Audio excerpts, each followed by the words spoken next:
This episode is brought to you by Skillshare, an online learning community for creatives where millions come together to take the next step in their creative journey. I have a question for you. If a picture is worth 1,000 words, whose words are they?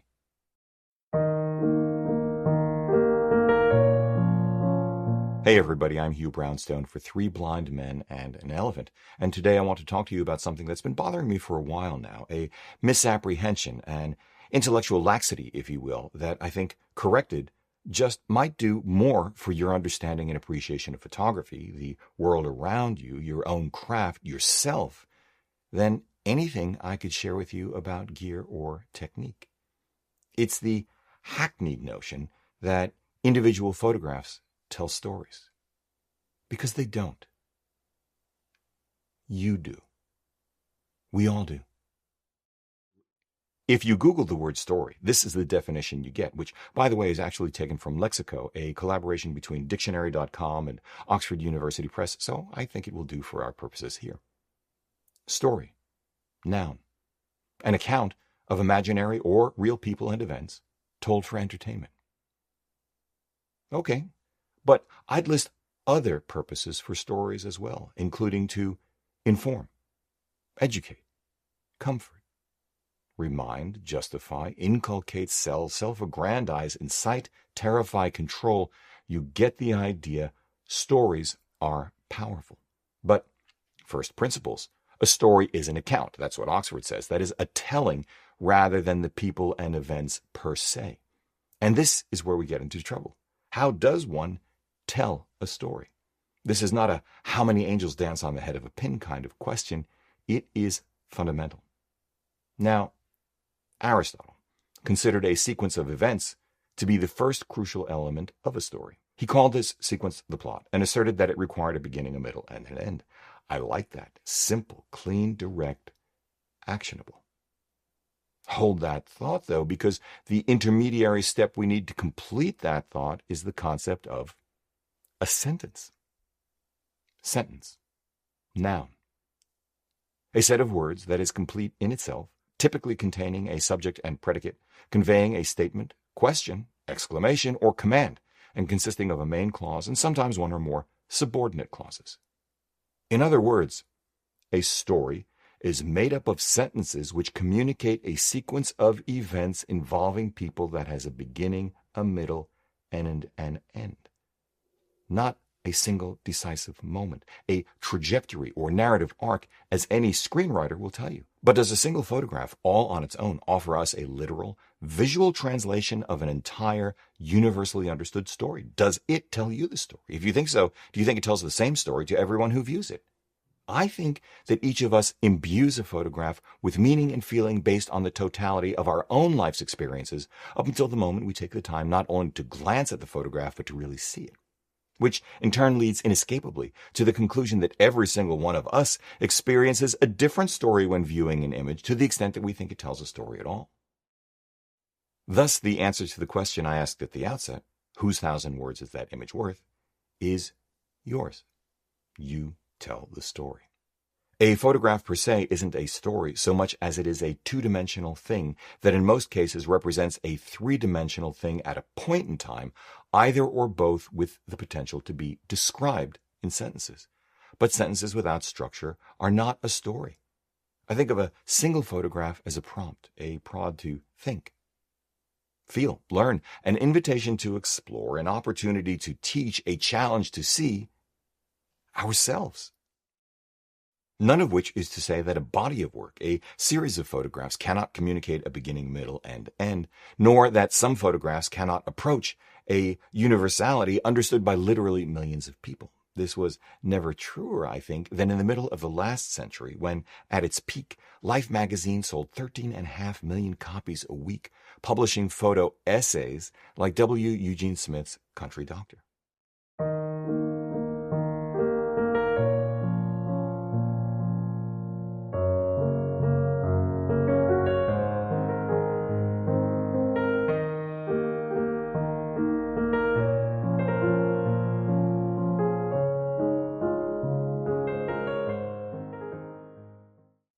And covers like Alfred Eisenstadt's The Kiss.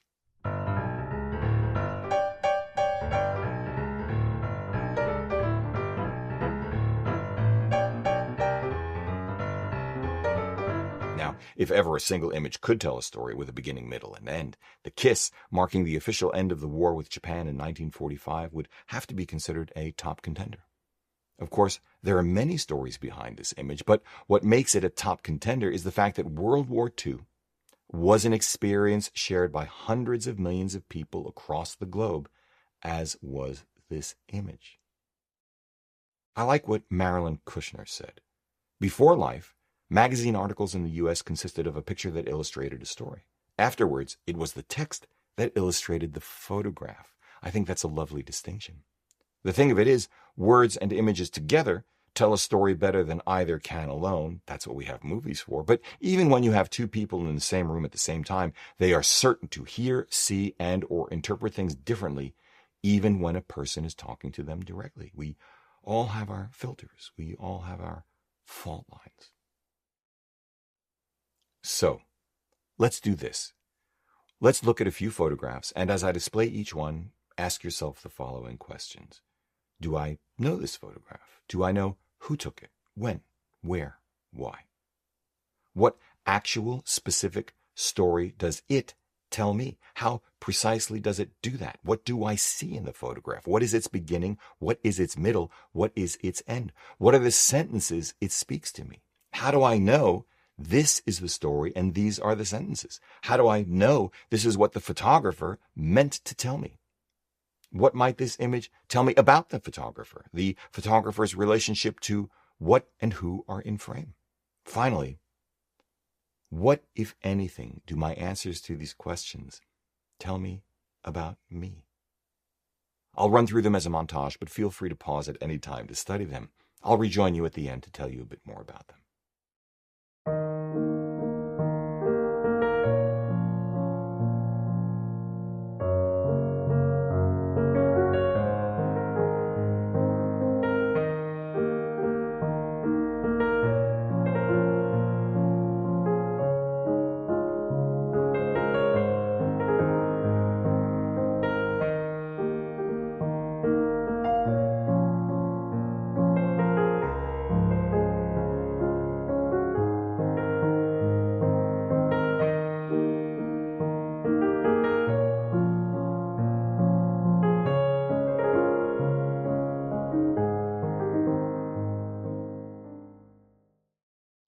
Let's begin with Migrant Mother, shot in 1936 by Dorothea Lange. Lange was commissioned by Roy Stryker of what later became known as the Farm Security Administration to introduce Americans to Americans. Maybe you already knew this, but that's not a story. That's a couple of declarative sentences. In fact, there are, once again, many stories behind this one image. Like, for instance, how the Farm Security Administration came into existence as a New Deal agency created under the Roosevelt administration to combat rural poverty arising from the Great Depression. How it flourished, and then was criticized for being collectivist. FDR himself was accused of being a socialist, and ultimately disbanded shortly after the end of World War II. Or who that woman was, how we came to learn more about her, and what happened to her. In 1978, 42 years after the photo was taken, Florence Owens Thompson, a Native American, wrote to a local newspaper to reveal that she was the woman in the photograph, and told her story, which was quite different from the one Dorothea Lange recounted. Or what about the story of how Dorothea Lange came to be a photographer with the particular sensibilities she had in the first place, which allowed her to capture the image the way she did? I'll leave it to you to learn more about these stories, all prompted by this one image. Henri Cartier-Bresson shot Juvisy in 1938 on the banks of the Marne River in France. Maybe you already know this, as well as the fact that this was the kind of scene, a picnic, many painters had captured before Cartier-Bresson took the shot. Perhaps you know that before he was a photographer, he was a painter. Maybe you don't. Maybe you've never even heard of Cartier-Bresson. But even if you have, it is more likely you don't know that at the time, French workers were in the middle of an effort to get more vacation. And this particular image was a result of a specific assignment Cartier-Bresson had been given by the communist Paris daily Ce Soir to chronicle their campaign. It is even more unlikely that you know how Cartier-Bresson came to Ce Soir, an amazing story all on its own, or his subsequent adventures and misfortunes, like escaping from German POW camps 3 times before the end of World War II, which shortly followed this image, all of which made him the photographer he became. Manzanar, 1942, Back to Dorothea Lange, who I consider one of the half-dozen most important documentary photographers in history, though somewhere in the dim recesses of my mind I seem to recall that she may not have liked that term for herself. No matter. This is one of a series of photographs Lange did on assignment commissioned by the U.S. War Relocation Authority in 1942. It was taken in Independence, or near Independence, California, the site of the Manzanar internment camp where thousands of Japanese Americans were held until 1945. You'd never know that from this photograph if you didn't already know about Manzanar. In order to fully understand the story this image prompts, you'd need to understand the U.S.'s entry into World War II following the bombing of Pearl Harbor. But to understand that, you'd need to understand the oil embargo the U.S. imposed upon Japan. But in order to understand that, you get the idea.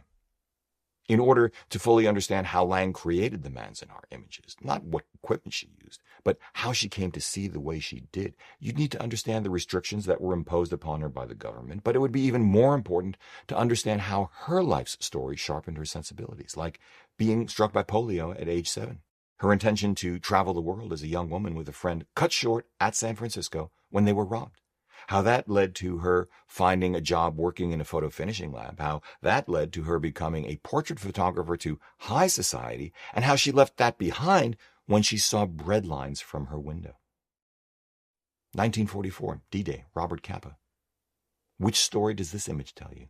The one about the invasion on June 6, 1944, of more than 34,000 troops on the beaches of Normandy, France, to wrestle control of France from Nazi Germany? Or how we got into war in the first place? Maybe the one about the man in the water, 22-year-old Private First Class Houston Riley. How he got to be there, how many times he was hit, how long it took him to reach shore, and what happened to him afterwards. Is it the story about the photographer, Robert Capa, and how he was the only stills photographer to land with them on the day? Or how Robert Capa wasn't his name at all, but actually Andre Friedman, half of the team that created the Capa persona the previous decade so that they could more easily sell their images. That the other half was his girlfriend Gerda Taro, her name itself a nom de guerre, and a combat photographer in her own right. Or that she died covering the Spanish Civil War while he died covering the French Indochina War. Or how this image came to look the way it did. How many of the images Capa shot didn't come out, or how the images that did impacted Steven Spielberg's vision for Saving Private Ryan, and how this did or did not have any impact on where we are today. Do you know who the people are in this picture? I didn't. They are the 80s era hip-hop band Beastie Boys back in the day. What story does it tell you about them? Do you know that Ricky Powell took the shot? Do you know his story? Or that the photo was an homage to the Beatles' Abbey Road album cover? Or that Ricky died earlier this year at the age of 59? Do you know who else he photographed? Do you know what this is, where it is, when it is? Do you know the story of how the oil fields of Kuwait were set on fire when this was shot in 1991? Does this image tell you that story? Do you know that it is just one image from a series? I encourage you to find the rest of the series and learn more about the photographer Sebastião Salgado, and maybe a little bit, in hindsight, about the war itself. What story does this image tell you? How does the context of it being on a magazine cover, and how does the text on that cover help? 2 more, and then let's talk. Now, this is a perfect illustration, I think, where 2 people seeing the exact same thing would tell themselves entirely different stories. What do you think it is? If a certain freshman GOP congresswoman from Georgia were to see this image, I've no doubt she would view it as confirmation of what she thinks she already knows. Aerial reconnaissance, photographic proof of a Jewish space laser, which has clearly carved a Star of David into the landscape somewhere. On the other hand, were Dino A. Brigioni, CIA officer in charge of all source intelligence and briefing preparation at the National Photographic Interpretation Center in 1962 to see it, which he did in August of that year when it was taken by an American U-2 spy plane flying over Cuba. You can actually look this up in the NSA archives. He would recognize it for what it actually was, an installation of the Soviet Union's S-75 anti-aircraft missile system with access roads. Oh well. Finally, what does this image tell you? Do you know it? Do you know who took it? Do you know when it was taken? Do you know where? I'll tell you the story it tells me. It is the complicated story of a complicated woman 89 years on this mortal coil. These are the hands of a pianist who once studied with Dean Dixon in the 1940s but can no longer play. They are the hands of an amateur photographer in the 1960s who can now barely hold a camera, but just got one because she wants to document leaf blowers blowing nothing at all. They are the hands of an activist who drove her car onto a runway at JFK International Airport to protest the air and noise pollution of the SSTs scheduled to begin flying there in the 1970s. An avid letter writer who until recently used her IBM Selectric typewriter to send missives to politicians, libraries, co-op boards, or anyone else she felt someone had to set them straight. Thank goodness for email and her iMac today. It is also the story of another woman, almost half a century her junior, who took this photograph out of love, edited it, and shared it with her family, never intending anyone but them to see it. Until I said, "Claudia, may I share your photo of my mom?" But that's just me. You may see something completely different, and that's okay. That's the point. Most of the time, at our most successful, the stories we tell through our photographs are in fact not stories at all, but glimpses into ourselves, our feelings, our preoccupations, our predicaments, our way of experiencing the world. Most of the time, most of us don't realize that's what's happening. When we are extraordinarily fortunate, we do realize it. We create a body of work that sees light of day in front of people just enough like us to see in that work not necessarily a story, but the narrowest sliver of themselves.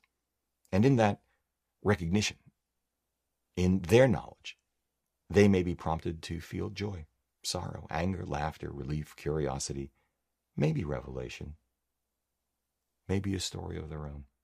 This video was brought to you by Skillshare, an online learning community with literally thousands of curated classes on everything from photography, film, video, and music, all in my sandbox, to web development, business analytics, entrepreneurship, and more. But the thing I really like about Skillshare is the breadth of the subjects it covers, allowing for the serendipity of classes outside of one's obvious focus to tie in beautifully with and expand upon what excites us. I'm talking about a creative whack on the side of the head by forgetting all about drool-worthy gear and instead taking a break, for example, to hone one's artistic voice. Try stepping back from the rote existence of our daily lives to create space to think, for example, with Ali Abdallah and Sam Ahmed's Stoicism Masterclass.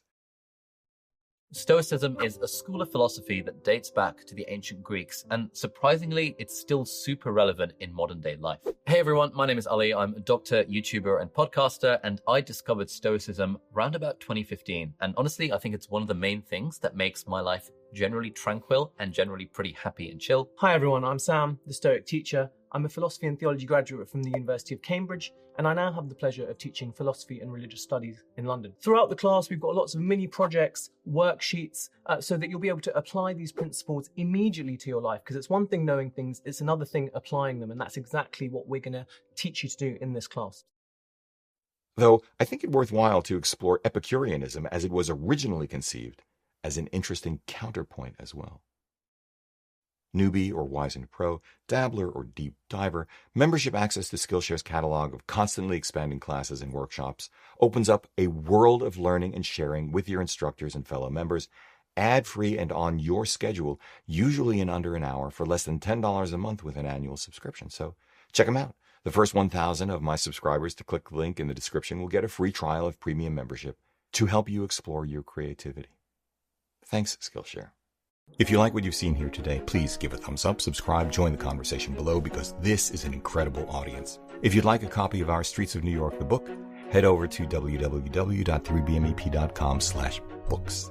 If you'd like to schedule a one-on-one video session with me for a portfolio review, explore or hone your artistic voice, select gear, and more, sign up at www.3bmep.com/booking. Finally, consider supporting our work by using our no-cost-to-you affiliate links down below, picking up some official Three Blind Men and an Elephant swag at 3bmep.threadless.com, sending coffee money via PayPal, or best of all, join us as a patron over at Patreon.